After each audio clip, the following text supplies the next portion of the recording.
ሰበር ዜና ጋዜጠኞች ምርጫውን ለመዘገብ ክልከላ እንደገጠማቸው ተሰምቷል። ወደ 143 የምርጫ ጣቢያዎች ገደማ በጸጥታ ችግር ምክንያት ምርጫ አልተካሄደባቸውም። የጎጎት ፓርቲ የምርጫ ታዛቢዎች ድብደባ ተፈጽሞባቸዋል። በምርጫው ወቅት ደግሞ ጉድ ያስባሉ ብዙ ሁነቶች ነበሩ። ጠቅላይ ሚኒስትር ዶክተር አብይ አህመድ ከመራጩ ይልቅ ተመራጩ ያሳስበኛል ሲሉ ስጋታቸውን አያይዘው ገልጸዋል። የጠቅላላ ምርጫ ውጤት የሚታወቅበት ቀን ደግሞ በትላንትናው ዕለት በምሽቱ ይፋ ተደርጓል።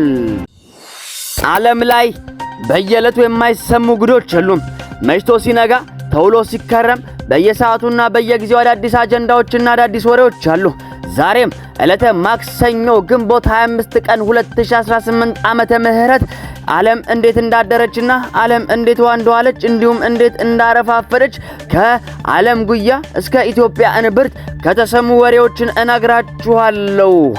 ይህ ወሬ ነጋሪ ነው። ከዓለም ላይ እንዲሁም ደግሞ ከሀገር ቤት ውስጥ የተመራረጡ ትኩስ ወሬዎችን ለናንተ እየተከታተለ ያደርሳል። እናንተም ሰብስክራይብ እያደረጋችሁ የወሬያችን አድማጮች ትሆኑ ዘንድ ግብዣዬ ነው።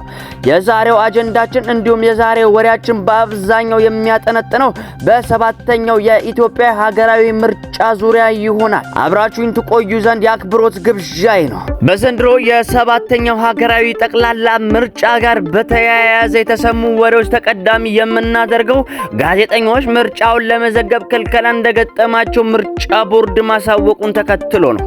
የኢትዮጵያ ብሔራዊ ምርጫ ቦርድ እውቅና የሰጣቸው መገናኛ ብዙሃንና ጋዜጠኞች በምርጫ ጣቢያዎች ውስጥ እንዳይንቀሳቀሱና መረጃ እንዳይሰበሰቡ ከተለያዩ የፓርቲ ታዛቢዎችና የጸጥታ ኃይሎች ክልከላ እንደገጠማቸው ተሰምቷል። በተለይም ኢትዮጵያ ኢንሳይደር የተባለው የዜና ምንጭ በልደታ የካ ቂርቆስና ለሚኩራ ክፍለ ከተሞች ውስጥ ጋዜጠኞቹ ባጅ ይዘው እንኳን እንዳይቀርጹና መረጃ እንዳይሰበስቡ መከልከላቸውን ይፋ አድርጓል። ቦርዱ ይህንን ጋዜጠኞችን ከስራ የማስቆም ድርጊት የተሳሳተ ሲል የኮነነ ሲሆን ማንኛውም አካል ቦርዱ ህጋዊ ኃላፊነቱን ሲወጣ የመተባበር ግዴታ እንዳለበት በጥብቅ አሳስቧል።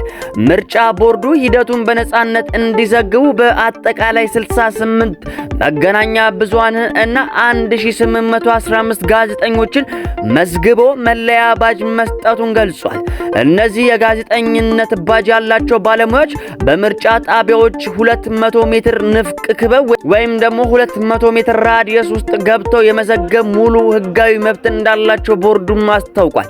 በሌላ በኩል ቢቢሲ ምርጫውን በሀገር ውስጥ ለመዘገብ ፍቃድ እንዳልተሰጠው የተገለጸ ሲሆን ምርጫ ቦርድ የመገናኛ ብዙሃንን ነጻነት የሚጋፉ አካላት ከድርጊታቸው እንዲቆጠቡና ከህግ አሰራር ጋር እንዲሰለፉም ጥሪ አቅርቧል። ከዚሁ ከሰባተኛው ሀገራዊ ጠቅላላ ምርጫ ጋር በተያያዘ ደግሞ ታዛቢዎች ተደብድበውብኛል ሲል ጎጎት ፓርቲ ከሷል። የምርጫ ታዛቢዎች ድብደባ እንደተፈጸመባቸው ደግሞም ጠቅሷል። በማዕከላዊ ኢትዮጵያ ወልቂጤ ምርጫ ጣቢያ የምርጫ ታዛቢዎች ተደብድበው ከምርጫ እንዲወጡ ተደርጓል ሲል ጎጎት ፓርቲ ገለጸ። ፓርቲው በኦፊሻል የፌስቡክ ገጹ እንዳብራራው ፓርቲው ይንቀሳቀስበት የነበረው ሞተር ተነጥቋል። የምርጫ ወረቀት በፌስታል ይዘው ሲበትኑም ተመልክተዋል። ለምርጫ ቦርድ ምርጫው እንዲቆም አሳውቀናል ብሎ ከምርጫ ቦርድ አፋጣኝ ምላሽ እንደሚፈልግም አስታውቋል። ሌላው ሰበር ዜና ደግሞ ወደ 143 ገደማ የሚጠጉ የምርጫ ጣቢያዎች በጸጥታ ችግር ምክንያት ምርጫ እንዳልተሰጠባቸው በትላንትናው ዕለት ተሰምቷል። ሰበር መረጃ የኢትዮጵያ ብሔራዊ ምርጫ ቦርድ 143 የምርጫ ጣቢያዎች በጸጥታ ችግር ምክንያት አለመከፈታቸው አስታውቋል። በኦሮሚያና በአማራ ክልል በተወሰኑ ቦታዎች የድምጽ መስጠት ሂደቱ ከተጀመረ በኋላ የተቋረጠባቸው የምርጫ ጣቢያዎች እንዳሉም ቦርዱ ገልጿል። ቦርዱ ይህንን ያስታወቀው ትላንትና ሰኞ ግንቦት 24 ቀን 2018 ከጠዋቱ 12 ሰዓት ጀምሮ እየተካሄደ ያለውን ሰባተኛ ጠቅላላ ሀገራዊ ምርጫ በተመለከተ በሰጠው መግለጫ ላይ ነው። የሀገራችን የወቅቱ ጠቅላይ ሚኒስትር የሆኑት ዶክተር አብይ አህመድ ተመራጩ ማን ይሁን ማንም የሀገሩ ሰው ይሆነኛል ብሎ የመረጠውን የትኛውንም አካል በጸጋ እቀበላለሁ ወይም ደግሞ የምርጫውን ውጤት አሜን ብዬ እቀበላለሁ ሲሉ ተደምጧል።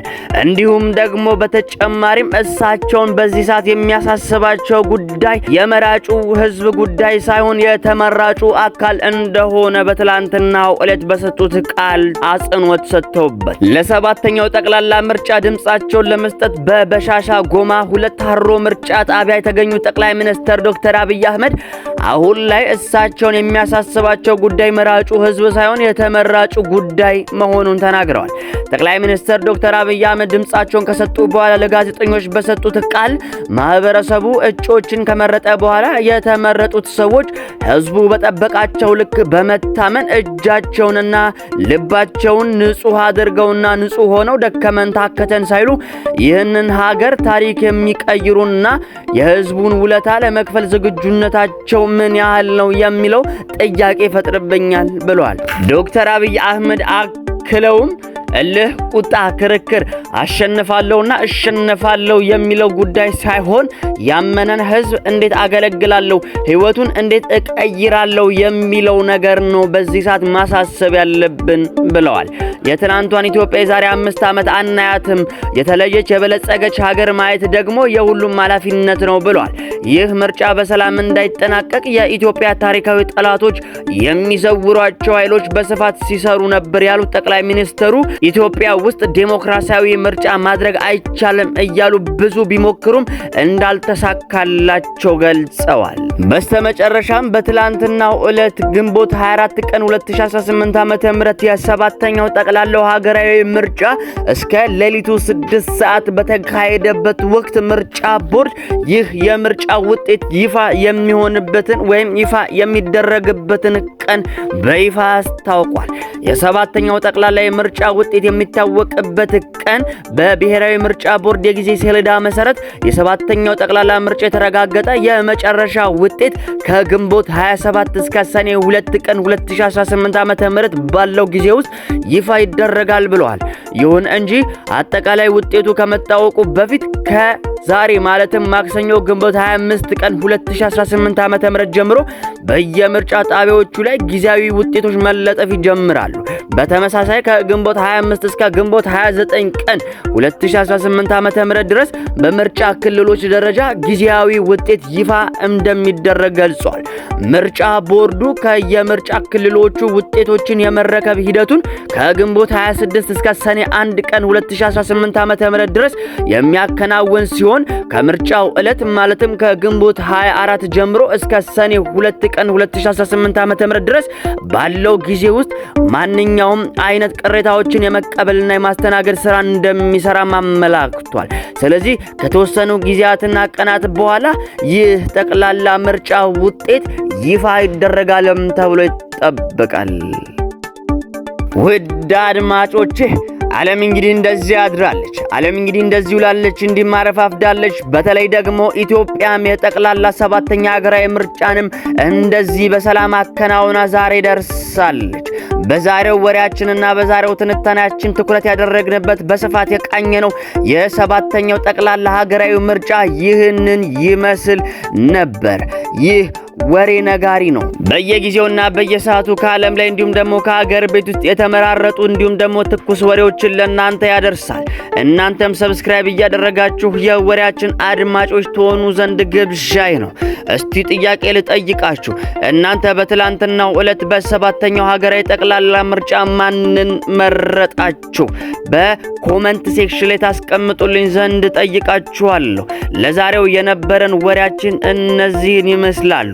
በሰላም ዋሉ፣ በሰላም አምሹ፣ በሰላም እደሩ። ጤና ይስጥልኝ።